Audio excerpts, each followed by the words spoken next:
வணக்கம்.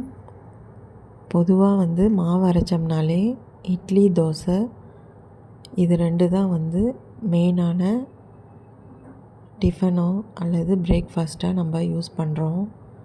இதை தவிர்த்து எதாவது டிஃப்ரெண்ட்டாக செய்யணுன்னா நம்ம வீட்டில் பசங்களுக்கோ இல்லை பெரியவங்களுக்கோ பிடிச்ச மாதிரி செய்யணும். இல்லைன்னா அவங்க வேணவே வேணாம், நீ நார்மலாக தோசையே போட்டு கொடுத்துரு அப்படி சொல்லுவாங்க. இன்றைக்கி தோசைக்கு சைட் டிஷ்க்கு ஏதாவது ஃபைபர் ரிச் ஃபுட்டாக செய்யலாம் அப்படின்னு யோசித்தேன். சரின்னுட்டு புளிச்சக்கீரை, அதாவது காசரைக்கீரை வாங்கிட்டு துவையல் மாதிரி செஞ்சு ரெடி பண்ணி வச்சேன். இந்த தோசைக்கு அது நல்லா பக்காவாக செட் ஆகும்.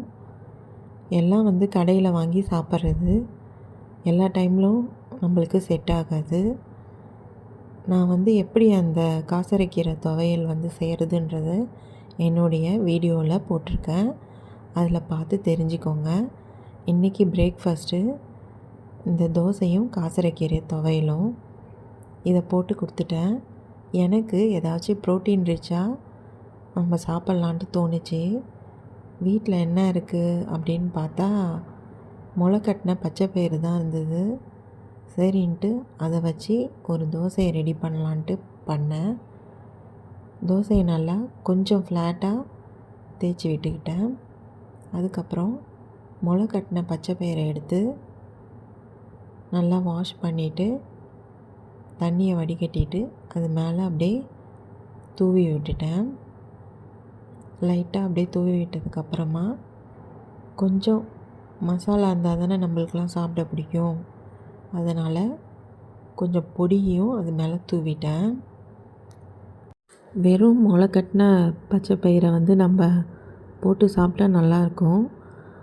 இருந்தாலும் அது மேலே கொஞ்சம் பொடியை தூவி லைட்டாக பெப்பரு இல்லைன்னா உப்பு தூவி சாப்பிட்டோம்னா இன்னும் நல்லா டேஸ்ட்டாக ஹெல்த்தியாக இருக்கும். இதுக்கு சைட் டிஷ்ஷே தேவையில்லை. நல்லா வயிறு இந்த ஒரு தோசை சாப்பிட்டாலே நல்லா ஃபுல்லாகிடுங்க. உங்களுக்கு ப்ரோட்டீனும் கிடச்சிடும். ஒரு தோசையிலே நல்லா ஃபுல்லாகிடும் நம்மளுக்கு வயிறு. இது நீங்கள் ட்ரை பண்ணி சாப்பிட்டு பாருங்கள். ரொம்ப நல்லா இருந்தது. நம்ம இந்த பச்சைப்பயிறு முளைக்கட்டினதை சுண்டல் செஞ்சு சாப்பிடுவோம். இல்லை அப்படியே பச்சையாகவும் சாப்பிட்ருவோம். இந்த மாதிரி பிரேக்ஃபாஸ்ட் டைமில் தோசை மேலே தூவி சாப்பிட்டு பாருங்கள். இந்த பொடியோடு சேர்த்து தூவி சாப்பிடும்போது அல்டிமேட்டாக இருக்குங்க. முளைக்கட்டின பச்சைப்பயிறு இப்போ எல்லா வெஜிடபிள் ஸ்டோர்ஸ்லேயும் கிடைக்கிது. நீங்கள் அதை கூட வாங்கி ட்ரை பண்ணலாம். வெயிட் லாஸ் பண்ணுறவங்களாம் கூட இதை ட்ரை பண்ணி பாருங்கள். ப்ரோட்டீன் ரிச்சாக நீங்கள் சாப்பிட்ணுன்னு நினைக்கும்போது இந்த மாதிரி நீங்கள் பிரேக்ஃபாஸ்ட் சாப்பிட்டிங்கன்னா நல்லா ஃபுல்லாக இருக்கும். நீங்கள் நிறைய சாப்பிட்ணுன்னு உங்களுக்கு தோணாது. நல்லா ஹெல்த்தியான பிரேக்ஃபாஸ்ட் இது.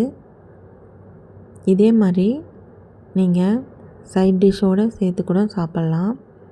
இதுக்கு சைட் டிஷ் எனக்கு தேவைப்படல, அதனால் நான் சாப்பிட்ல. உங்களுக்கு தேவைப்பட்டால் நீங்கள் எதாவது கார சட்னியோ அல்லது வேறு ஏதாவது நல்லா ஸ்பைஸியாக தேவைன்னா வச்சு சாப்பிட்டுக்கோங்க. நீங்களும் ட்ரை பண்ணி பாருங்கள். கண்டிப்பாக உங்களுக்கு பிடிக்கும். தேங்க்யூ.